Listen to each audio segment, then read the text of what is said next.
with fighters, there are obviously different fight styles. And for a given weight category, there are stronger fighters or there are weaker fighters. And the style that you use will, I mean, if you're stronger, it's more like you're going to be like Rod Tang. You're going to be that aggressive style.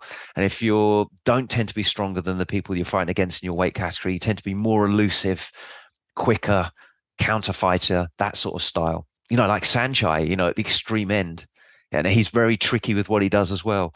But his style, even for his own weight category, he always fought that way because he wasn't typically as strong as his opponents. So he evolved that style, and it's a style that he now uses against opponents that are way bigger weight categories because he's just so good at that. Fighters, welcome back to another episode of Heatrick Muay Thai Performance.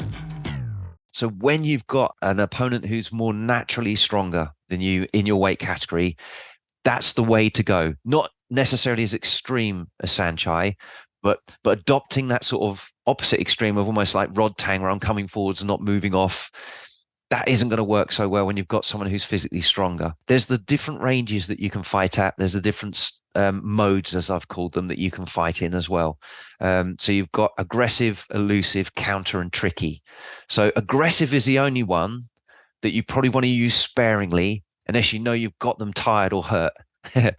But being elusive, tricky, and counter as a sort of developing your style would really work much better for you. The ranges as well.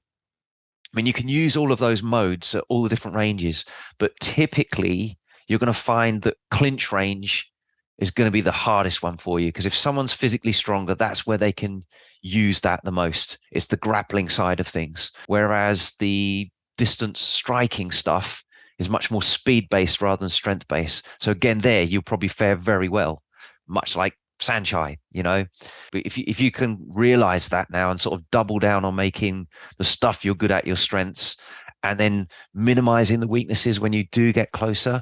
So if you end up being clinched, it's being good at spoiling the clinch so they can't work.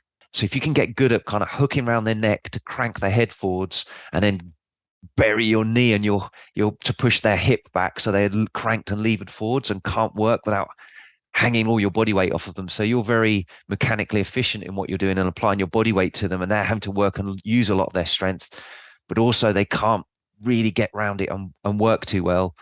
The referee just breaks you up because nothing's going on.